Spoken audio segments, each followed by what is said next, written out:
Dampness in Buildings and Diagnosis, Module 2. Measurement of moisture. Again, masonry, brick, mortar, plaster. So let's have a look at the instruments that we have for the measurement of moisture, and we'll start looking at electrical moisture meters. Radio frequency meters, basically also known in some meters as a search mode. Basically, they measure the capacitance of the substrate or send radio waves into the substrate.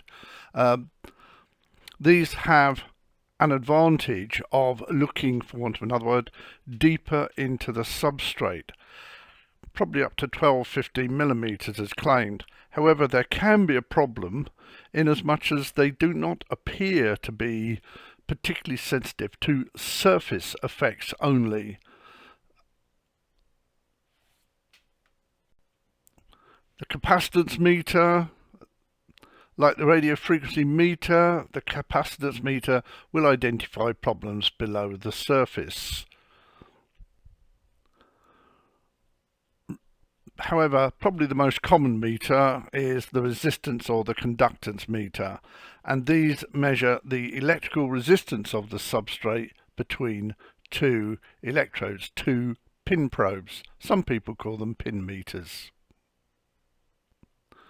So then, when used on masonry substrates, electrical moisture meters do not record percent moisture, and they do not record percent saturation. They simply record a relative reading not directly proportional to the quantity of anything. They are purely qualitative. Also note that they do not respond to any significance on most uncontaminated materials in their air-dry state. There are very, very few exceptions. Moisture meter scales.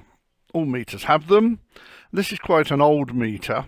It's about 40 plus years old, and we can see the scales. There are two timber scales at the top and a masonry scale, or rather a relative scale, along the bottom. That particular one is calibrated from 0 to 100. Anything over 15-16% full scale deflection is covered in red, which suggests in this case it could be a problem. Later meters, LED meters, single scale meter. There's the scale, and it's a wood scale. But we also get the pretty colours, green, yellow and red, to help us on masonry substrates. Again, the later meters are exactly the same. A timber scale, that's an LCD scale, and we have the pretty colours again to help us on a masonry substrate. So what's then the relationship between this timber scale and the relative scale? Well, if we go back to the old meters, the old analog meters, we can see this. And here's two examples. On the bottom we have 15% full scale deflection, or 50% full scale deflection as another example. And if we look and project those to the timber scales, we can see that, funny enough, that figure happens to match the 20% figure, a figure that people regard as vulnerable for timber to be at fungal decay. Again, 50% full scale deflection on the bottom scale, the relative scale, corresponds to 25-26% on the upper scales. The interesting thing to notice about these older moisture meters is they are not calibrated above 28% moisture content, simply because 28% roughly is the fibre saturation point, and moisture contents above that basically go haywire. They're very, very inaccurate. So when using a timber scale on masonry, the result should be expressed as percent wood moisture equivalent, percent WME. Note, however, the term wood moisture equivalent is supposed to represent the moisture content of wood if in contact with the particular masonry substrate. There has never been any evidence to support this. Thus, in reality, the term simply shows that a timber scale was used on a masonry and nothing else. So let's look at the scales themselves. Qualitative colour scales for use on masonry. The manufacturers say, and this really goes for all manufacturers, green, no problem; yellow, further investigation or remedial works; red, remedial action required. In reality, these interpretations are generally too low for masonry substrates. Probably a better level for the beginning of significance on masonry substrates would be 24-25% WME, or in the case of the radio frequency meter in search mode, 240 to 250. Those would be better. These meters are very sensitive on masonry substrates. We could, however, use insulated probes. These are simply plugged into the meter and they are insulated except for the very end where you can see there to the left the electrodes are just protruding. Can be very useful. And the use of deep probes, here we have a wall that has a damp contaminated surface. The fundamentals of the wall are dry. If we use steel pin probes, then clearly we're going to get a response because they respond to the surface.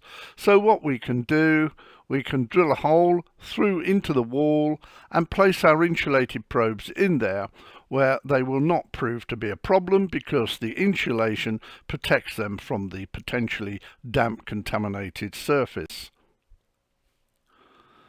Just a comparison of surface moisture meter responses, resistance versus radio frequency, for example. There we go, the columns, resistance and radio frequency. Condensation, yes, on resistance, limited on radio frequency. Condensation, deep probes, nothing. Obviously assumes the walls clean and dry. Radio frequency, not really applicable. Salt contamination, both will respond to hygroscopic salt contamination. Rising damp, yeah, they both respond, but you have to be a bit careful with reference to a radio frequency or capacitance meter because they are reading beyond the surface. Indeed, the surface may be dry. So do not use those meters to evaluate the performance, for example, of a previously installed chemical damp-proof course or retrofit damp-proof course. They will pick up water and salts beneath a dry surface. Penetrating damp, yeah, they'll both pick that up as well. So what are the problems we get with electrical moisture meters? Well, first of all, as we've seen, they are too sensitive. But the other feature of them, it takes skill to interpret the results and knowledge and a bit of common sense. So we can get erroneous results from the following. Contaminant salts, hygroscopic salts, they're always present in long-term rising damp to a greater or lesser extent. Also present around some chimney flues by means of burning, long-term burning of fossil fuels. Some materials containing carbon or other electrically conducting material. That's pretty rare, and it's also local knowledge usually. Foil back paper, that's good. Clean surface, paper surface, no problem at all with the wallpaper, no visible problem. Stick the moisture meter in it and it goes haywire. But again, that's experience. It's likely to be foil on the back. One can check it, but then you've got to ask yourself, why is the foil there? Degree of contact with the probe, that depends on all types of meter. Doesn't matter which type, the probes have got to make good contact. Results on masonry can vary significantly with the type of meter. You cannot easily compare one meter's individual figures with another, at least on the relative scale. One has to be careful, that's all. And of course, if you stick your fingers on the probes of a pin type meter, you can get some really, really good readings. However, if you think about it, over 99% of high figures will be the result of water and or hygroscopic salts in the substrate or the material, neither of which should be in the masonry and must therefore have arisen from somewhere. So how do we use an electrical moisture meter? It must not simply be stabbed at the base of the wall around the room and making the diagnosis. The wall must be vertically profiled. You need a pattern of meter readings taken over the wall, certainly in vertical profile, or some people may require a pattern over the wall, vertical and horizontal. Vertical profiles, whatever their figures you're using, should then be interpreted based on the knowledge of what the meter is responding to. The important feature is, and it can only be emphasized, is the pattern of the profile, which leads to a potential diagnosis, and of course you've got to add common sense to the whole thing and a pair of eyes. So how do we interpret these moisture meter profiles? Then let's have a look at a few. The patterns above, or rather below, have been validated by other methods. So here we have some patterns, A to F. The red readings are considered to be significant, and the asterisk identify really a salt band. So what's pattern A? Active rising damp. Very high meter readings up to, in this case, a meter, can be higher, maybe a bit lower, where we then get a sudden cut-off of the readings. That is typical of active rising damp. Possible interpretation. Before we go any further, however, we need to have a look at the distribution of groundwater salts in rising damp. There they are. There typically is a distribution, ideally, and we have low levels trace, sometimes no significant levels at the base of the wall, rising to the maximum height of rise, where we get the high levels of salts, the greatest levels of salts, where they form a salt band. And indeed, it's the salts that show us the maximum height to which water once rose. If water, for example, rises higher, then the salts will go up with it.